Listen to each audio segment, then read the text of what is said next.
Halo semuanya, ayo kita kembali belajar tentang pertumbuhan kerajaan Islam. Agama Islam pada mulanya masuk ke wilayah Indonesia dalam kurun waktu yang tidak bersamaan. Para penyebar agama Islam itu terbanyak dari para pedagang yang berasal dari Gujarat, India. Berita pertama bahwa di Indonesia sudah ada agama Islam datangnya dari musafir bernama Marco Polo yang berasal dari Venesia, Italia. Di mana pada tahun 1292 ia telah berlabuh di Perlak, Aceh Utara. Dikatakan selanjutnya bahwa masyarakat pada waktu itu sudah memeluk agama Islam.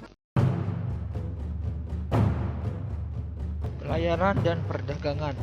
Sejak zaman dahulu, Indonesia merupakan kawasan jalur pelayaran nasional dan internasional, dan berbagai bangsa singgah pula di Nusantara. Pada waktu itu, jalur pelayaran kapal hanya ditentukan oleh arah angin yang bertiup.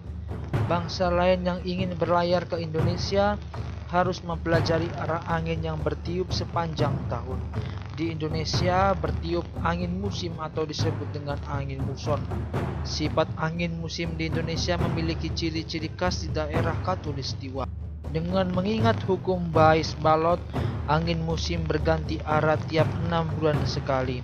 Pada bulan Oktober sampai Maret bertiup angin musim barat, yaitu angin yang bertiup dari barat menuju ke arah timur, sehingga para pedagang berlayar ke arah timur. Pada bulan April sampai September bertiuplah angin musim timur, yaitu angin yang bertiup dari timur Indonesia ke arah barat, sehingga para pedagang menggunakan kesempatan itu untuk kembali ke arah barat.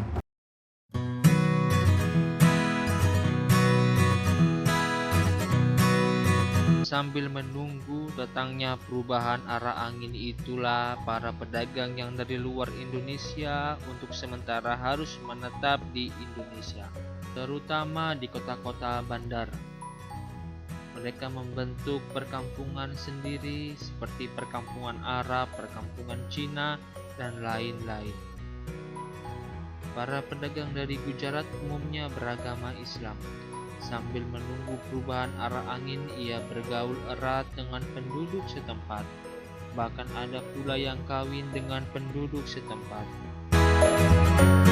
Karena pergaulan yang erat ini, maka banyak penduduk setempat yang mengenal agama Islam dan banyak pula yang memeluk agama Islam. Demikian pula para pengusaha dan pejabat, banyak pula yang memeluk agama Islam, sehingga masyarakat Islam terus berkembang bagai jamur di musim hujan. Di antara para pedagang dari Arab, Persia, Gujarat, ada pula yang terus menetap di Indonesia. Hal ini akan meningkatnya jumlah pemeluk agama Islam di Indonesia. Karena ramainya pelayaran di Nusantara kita, maka banyak pedagang luar negeri berdatangan ke Indonesia, lebih-lebih para pedagang dari Gujarat, India, yang sangat aktif menyebarkan agama Islam ke Nusantara. Sambil berdagang, ia menyebarkan ajaran Islam kepada penduduk, sehingga masuknya agama Islam ke Indonesia dengan cara damai dan tanpa kekerasan oleh masyarakat lebih mudah diterima agama Islam ini, karena melalui perkawinan dengan penduduk setempat. Kemudian muncul pula mubalik dan mubalikut muda yang aktif mengembangkan agama Islam. Kelompok mubalik di Jawa yang terkenal menyebarkan agama Islam disebut Wali Songo atau 9 wali. Pertama, Maulana Maghribi, nama aslinya adalah Malik Ibrahim. Sunan Ampel, nama aslinya Raden Rahmat, asalnya dari Ampel, Surabaya. Sunan Bonang yang nama aslinya adalah Mahdum Ibrahim, putra Sunan Ampel, tempat tinggal di Tuban. Sunan Derajat yang bernama asli Syarifuddin, putra Sunan Ampel, bertempat tinggal di Sedayu, Gresik, Tuban. Sunan Giri dengan nama aslinya yaitu R. Paku.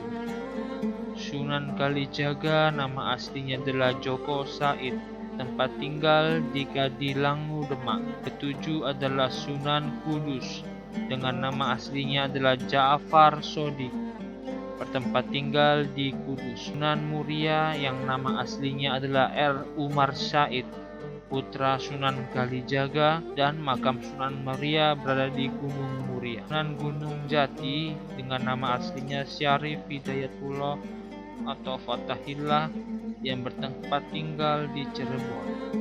Makamnya berada di Gunung Jati.